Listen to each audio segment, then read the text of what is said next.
कि नेतृत्व की क्षमता है, दुनिया जोवे जोवे आगे है, लेकिन उसको मौका नहीं मिल रहा है। हम इस बात से सहमत हैं, इंडिया गठबंधन में जब तक राहुल गांधी के जिम्मे नेतृत्व आप सौंपेंगे, देश का विकास नहीं होगा, मोदी का विनाश नहीं होगा। और देश का विकास चाहते हैं तो मोदी का विनाश आवश्यक है। हम जनसंख्या बढ़ाने के, जनसंख्या का मतलब क्या होता है? एक व्यक्ति को एक पेट पालने के लिए एक बहुत बड़ा उसको मिला है ट्रांसफार्मर, जिसको मस्तिष्क कहते हैं, 2 हाथ मिला है जी, और 108 अंग मिले हुए हैं। तो हमारा एक जनसंख्या अगर बढ़ता है तो एक ट्रांसफार्मर जो है नॉलेज का वो बढ़ता है, 2 हाथ बढ़ता है, 2 पैर बढ़ता है, काम करने वाले बहुत से तंत्र बढ़ते हैं, खाने वाला कैगो बढ़ता है, एगो बढ़ता है। तो जनसंख्या कौन बीमारी हो गया? अरे जनसंख्या का उपयोग कीजिए, पानी का उपयोग बिजली बनाने में कीजिए, अगर बाढ़ उत्पन्न करने के लिए कीजिएगा तो आपकी सोच यही रहेगी। अब आखिर में खूंटा कौन? जनता। यदि हम भी जनता है तो हम भी भाजपा के खिलाफ हैं, क्योंकि बेरोजगारी है क्या। तो सवाल है कि किसको, यहाँ तो सिर्फ फटौल जो है चुनाव हम लोगों ने देखा है गठबंधन की सरकार को।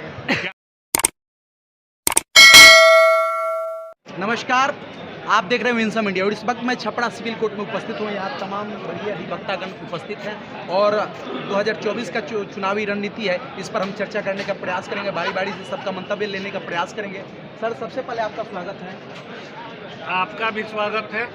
सर, हम ये जानना चाहते हैं कि 2024 का जो चुनाव आने वाला है उसमें एनडीए बनाम इंडिया, इसमें आप लोग क्या अंदाज़ा लगाते हैं, किसके पक्ष में सरकार किसकी बनेगी? इंडिया तो कोई गठबंधन ही नहीं है, ईडी गठबंधन है। कैसे? और ईडी गठबंधन है, इंडिया उसको बोला जा रहा है, लोगों को प्रभावित करने के लिए गठबंधन वाले बना के रखे हैं। ईडी गठबंधन है, ईडी बनाम एनडीए पूछिए, एनडीए का लहर चल रहा है, 500 सीटें जीते। 500 सीटें किस मुद्दे पर? राम का मंदिर बना, राफेल आया, 370 हटा, चाइना को धक्का दिया, जिस चाइना के सामने भारत सरकार को देखने की हिम्मत नहीं करती थी और उसको धक्का दिया कल बार। यानी विदेश नीति मजबूत बन रही है। विदेश नीति भी मजबूत बन रही है, देश की अर्थव्यवस्था भी बढ़ रही है, इसलिए बीजेपी आएगी और 500 सीटें। लेकिन देश की अर्थव्यवस्था की जहाँ तक बात है, देश की अर्थव्यवस्था में महंगाई चरम सीमा पर है, इस पर आप क्या कहिएगा सर? देखिए, वर्तमान सरकार में महंगाई और बेरोजगारी के सुधार की तो बात ही मत कीजिए। आखिर क्यों? इसलिए कि इस सरकार को सत्ता में बने रहना है, केवल लोगों के संवेदना को उजागर कर जी, संवेदना जगा के, कभी धर्म के नाम पर, कभी सीमा के नाम पर, लेकिन आम लोगों का विकास कहाँ स्थिर है, उस बेरोजगारी को दूर किया जाए, इस तरफ सरकार की कोई अभी न नीति बन रही है, न उस तरह का कोई काम हो रहा है। और ये हमको लगता है कि एक बेरोजगारी अगर दूर हो जाए तो आम इंसान का सोच बदल जाएगा, रहन सहन बदल जाएगा, पूरे देश का की जो मानसिकता है वह एक दूसरे तरह की हो जाएगी, जो विश्व में आज अमेरिका और रशिया के लोगों की मानसिकता बनी हुई है। सर, क्या आपको लगता है कि 2024 में इंडिया पार्टी जो इंडिया है, इंडिया गठबंधन, ये बेरोजगारी और महंगाई की चर्चा करती है और इधर धर्म की चर्चा हो रही है, तो सरकार मतलब मोदी सरकार का टक्कर इंडिया गठबंधन दे पाएगी? एकदम दे पाएगी। महंगाई और बेरोजगारी की चर्चा करे, उसका अपना नीति स्पष्ट करे, जरूर दे पाएगी। धर्म के नाम पर राजनीति बहुत दिन तक नहीं किया जा सकता है। राम किसको प्रिय नहीं है? राम हर आदमी को प्रिय है। इसलिए राम के नाम पर राजनीति करके कोई इसका लाभ लेना चाहे तो वैसे लोगों को रोकना चाहिए, वैसे के खिलाफ जाना चाहिए। और मुख्य मुद्दा होना चाहिए हम लोगों का महंगाई है, बेरोजगारी है। आज जो हम लोग इस स्थिति में पहुँचे हैं कि एक एक परिवार में कोरोना के बाद से काम करने लायक कई लोग बेकार पड़े हुए हैं। दूसरी बात है कि मोदी सरकार में सबसे बड़ी कमजोरी जो एक आई है, आप देखे होंगे, इनकम टैक्स का स्लैब जो है, इनकम टैक्स का स्लैब, पहले हर इंसान जो है बहुत मेहनत करता था, उसका वर्किंग आवर 8 घंटा है, लेकिन वो 12 घंटा काम करता था, 16 घंटा काम करता था, अपनी आय को बढ़ाता था।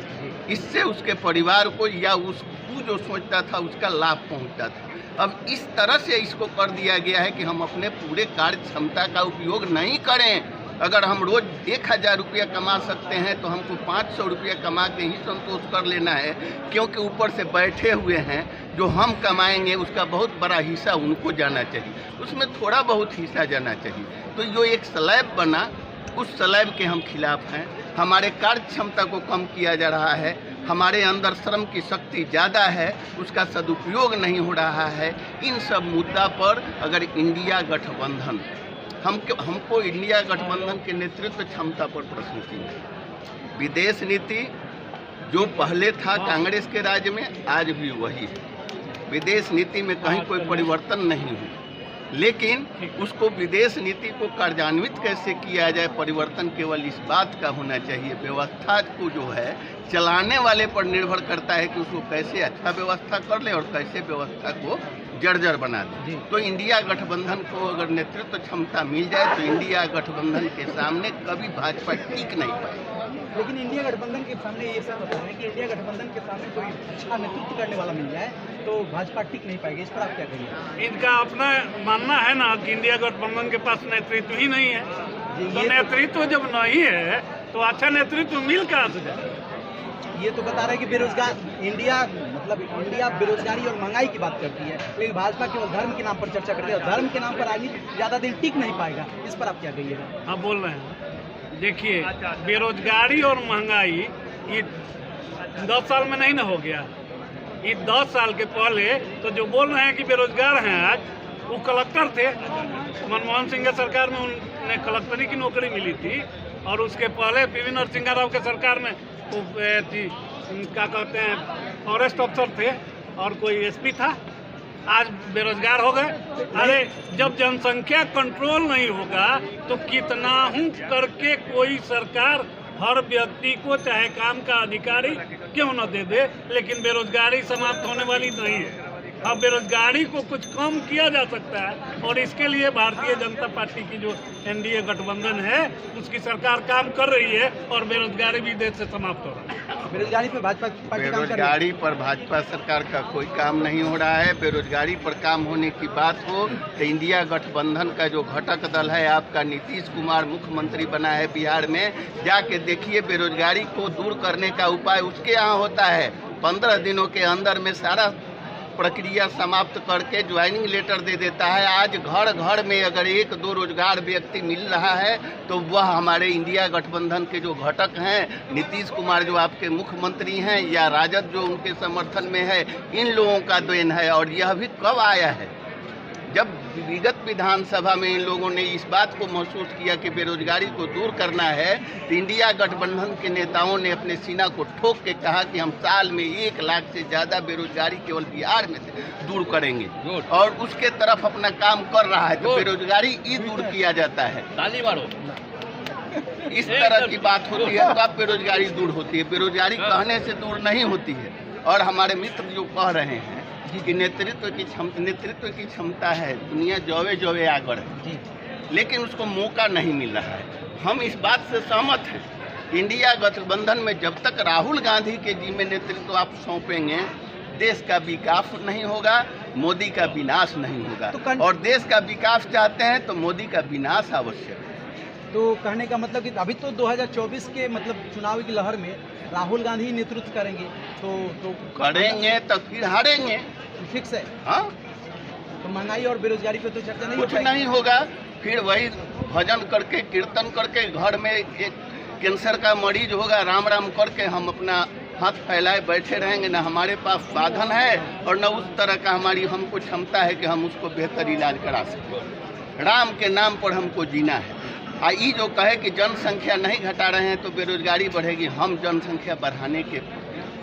जनसंख्या का मतलब क्या होता है? एक व्यक्ति को एक पेट पालने के लिए एक बहुत बड़ा उसको मिला है ट्रांसफार्मर, जिसको मस्तिष्क कहते हैं, 2 हाथ मिला है जी, और 108 अंग मिले हुए हैं।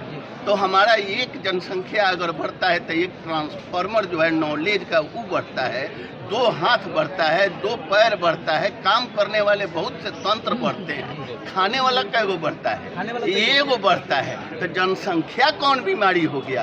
अरे जनसंख्या का उपयोग कीजिए, पानी का उपयोग बिजली बनाने में कीजिए, अगर बाढ़ उत्पन्न करने के लिए कीजिएगा तो आपकी सोच यही रहेगी।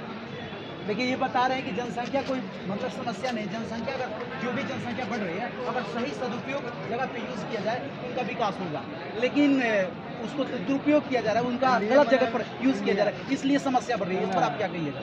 अभी जो कह रहे हैं कि जनसंख्या का सही उपयोग किया जाए तो फायदा हो सकता है, इस बात से मैं भी सहमत हूँ कि फायदा हो सकता है, लेकिन जनसंख्या बढ़ने से कठिनाई क्या है कि यहाँ खड़ा होने का जगह है क्या? दिखा लीजिए सभी जगह खड़ा होने का जगह नहीं है।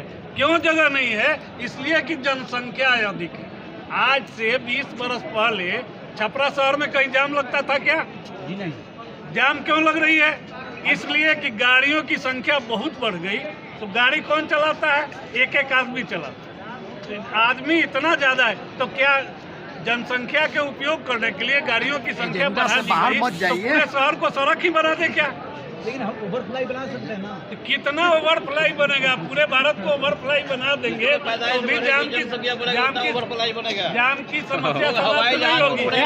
आपसे भी पूछेंगे, और इसका कारण है, आपसे पूछेंगे, इसका कारण है कि अशिक्षा है, और अशिक्षा के चलते जो शिक्षित नहीं है एक घर में 8-8 बच्चे पैदा करते हैं, 10-10 बच्चे पैदा करते हैं, तो 10 को खाने के लिए भोजन चाहिए, पहनने के लिए कपड़ा चाहिए, रहने के लिए आवास चाहिए। तो जमीन को तो कहीं बढ़ा नहीं सकते आप। जमीन को बढ़ा देंगे क्या? नहीं, जमीन को तो नहीं बढ़ा। कोई फैक्ट्री में जमीन बनती है क्या? और जमीन नहीं बनेगी तो खेती कहीं गेहूं फैक्ट्री में बना लेंगे, चावल फैक्ट्री में उपजा लेंगे? नहीं उपजेगा ना, वो जमीन से ही उपजेगा। और जमीन पर घर बनते चले जाएंगे, हर घर में बंटवारा होगा। एक आदमी 8 बच्चे पैदा किए, 8 घर बनाए, तो 8 घर तो जमीन को छोटा करेगा ना। तो जमीन जब छोटा हो जाएगा तो भुखमरी की समस्या हो जाएगी। इसलिए जनसंख्या नियंत्रण करने की और 5 दूर में 55 आदमी रह रहा है। इधर बोलिए। 5 दूर में 5 आदमी रहता था, अब आज के डेट में 5 दूर में 55-500 आदमी रह रहा है। बोलिए कहाँ का तर्क दे रहे हैं? क्या बोल रहे हैं? कार इन्होंने कहा, भाड़े हमारे बड़े भाई हैं, इन्होंने कहा जनसंख्या बढ़ रही है तो अब ये जो जमीन की कमी हो रही है, तो जमीन की कमी कहाँ हो रही है? ये तो बता रहे हैं कि जनसंख्या जमीन तो जमीन, अरे भाई तो पहले 5 कट्ठा में जो ना 5 आदमी रहता था, अब तो 5 दूर में सारा 55 आदमी रह रहा है। बिल्डिंग नहीं बन रही है, लेकिन फ्लैट नहीं बन रहा है। अब रही बात, इन्होंने कहा, बड़े भाई ने कहा कि आवाज कमरे में दिक्कत हो रही है, सवारी की दिक्कत हो रही है। पहले बैलगाड़ी पड़ जाते थे, अब एक सारा रेलगाड़ी आएगा कि हजारों लाखों आदमी को लेकर के 2024 के चुनाव पर आइए, क्या होगा? अभी हम चुनाव के बारे में है वो अभी यही सब अभी एजेंडा अभी एजेंडा वही है। इनका जवाब दिया। सबसे बड़ी चीज यह है कि जैसा चश्मा आप लगाइएगा वैसा ही दुनिया दिखाई। यदि चश्मा लाल है तो लाल दिखाई देगा, यदि हरा है तो हरा दिखाई देगा, यदि काला यदि है तो काला दिखाई। जरूरत है व्हाइट चश्मा लगाने ताकि सब कुछ साफ दिखे। किसी से आप बात करेंगे यदि आप तो पता चल जाएगा कि चश्मा कौन लगाए। लेकिन यदि चश्मा जो है उजला यदि हो तो सब कुछ साफ बिल्कुल दिखाई देगा। तो आप क्या कहना चाहते हैं 2024 में इंडिया और एनडीए के बीच में? आप आ गया चुनावी चर्चा के बारे में आप पूछ रहे हैं। जी। तो हम लोग वकील हैं, वकील समुदाय से हम लोग हैं। हम लोग अपने कष्ट के बारे में जान रहे हैं क्या कष्ट है। अब रह गया, आपने कहा कि 2 ध्रुवीय, एक तरफ आपका भाजपा है या उसकी सहयोगी पार्टी, एक तरफ आपका कांग्रेस है उसकी सहयोगी पार्टी है। तो मजबूत खूंटा, यदि एक खूंटे में 10 यदि बैल बंधे रहते हैं, 10 व्यक्ति बंधा रहता है, तब जाकर के यदि खूंटा ही जहाँ नहीं हो तो मान लीजिए कि भाजपा के पास एक नरेंद्र मोदी जैसा खूंटा है, अमित शाह जैसा गृह मंत्री है, राजनाथ सिंह जैसा रक्षा मंत्री है, विदेश मंत्री भी आपके जयशंकर जैसा, वित्त मंत्री आपका निर्मला सीतारमण है। तो उधर एक मजबूत जो है लगता है कि मजबूती है, हमारा सीमा सुरक्षित है, हमारी आर्थिक व्यवस्था सुरक्षित है एक तरफ। दूसरे तरफ आप जब से कहेंगे बेरोजगारी, वह तो आलम है बेरोजगारी। जो भी हमारे भाजपा के साथी हैं बेरोजगारी पर, इस पर जो सोचना पड़ेगा। बाकी जो आपको कहते हैं इंडिया गठबंधन, इसको लोग इंडी भी कहते हैं। भाई इंडी ठीक शब्द नहीं, इंडिया गठबंधन है ये। इंडिया गठबंधन में भी मजबूत खूंटा क्षेत्रीय पार्टियां चाह रही है, पश्चिम बंगाल में ममता बनर्जी कि भाई यहाँ कांग्रेस पर खुश हो, यहाँ पर जेडीयू आरजेडी यह भी चाहती है कि कम पर समेट दें। आप चाहती है तो यहाँ कई मोनीटर, एक मोनीटर नहीं है कई मोनीटर है, तो अभी तो यह है। लेकिन यदि सत्ता में कोई आएगा तो चाहे तो कांग्रेस मजबूत खंभा बन सकती है भाजपा के विरोध में। तो भाजपा तो कांग्रेस में कौन, अब यहाँ हो रहा है कि संयोजक के लिए ही मारामारी हो रहा है। अब आखिर में खूंटा कौन, जनता। यदि हम भी जनता है तो हम भी भाजपा के खिलाफ हैं, क्योंकि बेरोजगारी है क्या। तो सवाल है कि किसको, यहाँ तो सिर्फ फटौल जो है चुनाव हम लोगों ने देखा है गठबंधन की सरकार को क्या, विश्वनाथ प्रताप सिंह, देवीलाल, चंद्रशेखर, ये कांग्रेस भी जो है फूट डालो ये भी तो यही की है। तो विश्वास कैसे किया जाए इंडिया गठबंधन पर। भारत के लोकतंत्र में जनता नेतृत्व पैदा करती है। इंडिया गठबंधन को मजबूत होना पड़ेगा।